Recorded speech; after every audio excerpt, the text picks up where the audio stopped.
এই সময় আমটিকে খুব সাবধানে সেদ্ধ করতে হবে, না হলে গায়ে হাতে ছিটকে পড়বে।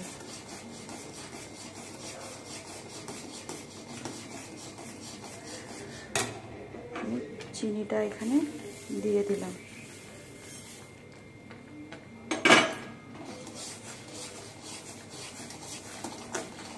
দিয়ে ভালোভাবে এটার সাথে মিশিয়ে নিলাম।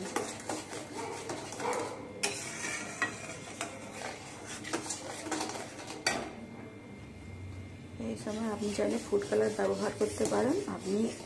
আমি কোনো ফুড কালার ব্যবহার করছি না।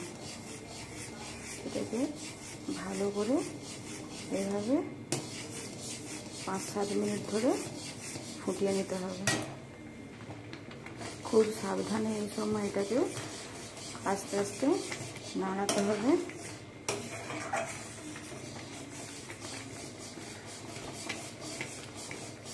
হাতে হাত দিয়ে না পড়ে সাবধানে খুব নাড়তে হবে। চোপা আমের আঁটি সব কীভাবে আমি পরিষ্কার করে ছাঁকনি দিয়ে ভালোভাবে ছেঁকে নিলে একদম পরিষ্কারভাবে আমের শক্ত বেরিয়ে যায়।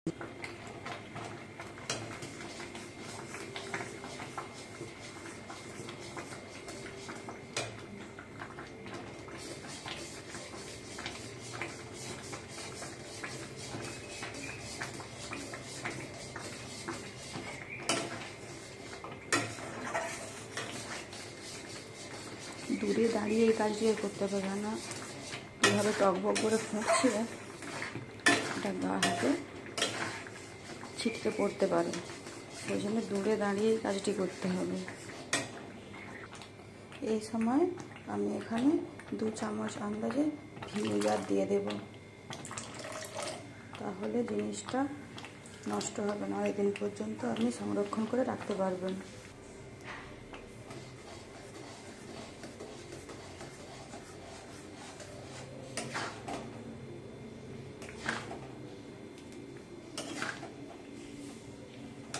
কতটা থিকনেস এসেছে দেখুন বন্ধুরা, কত সুন্দর হয়েছে জিনিসটা।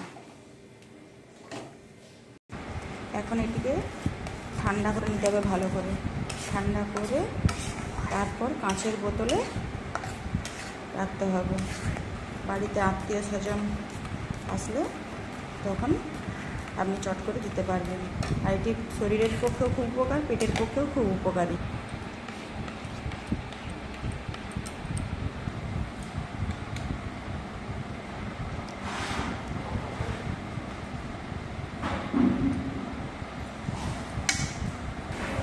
কিছুটা আম পান্না বিট লবণ দিলাম,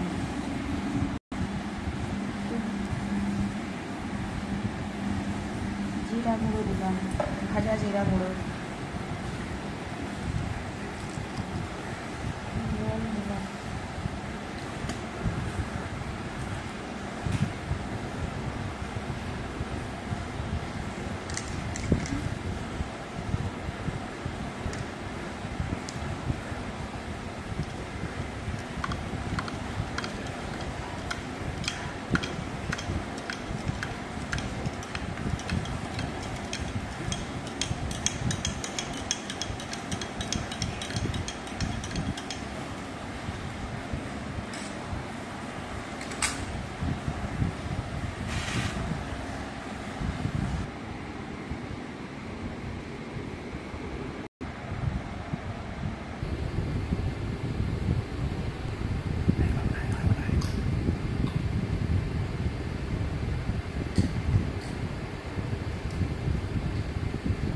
খুব সুন্দর হয়েছে।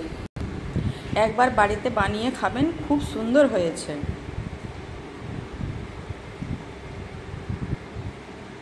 এরকম কাঁচের বোতলে স্টোর করে ফ্রিজে রেখে দেবেন, বহুদিন পর্যন্ত থাকবেন।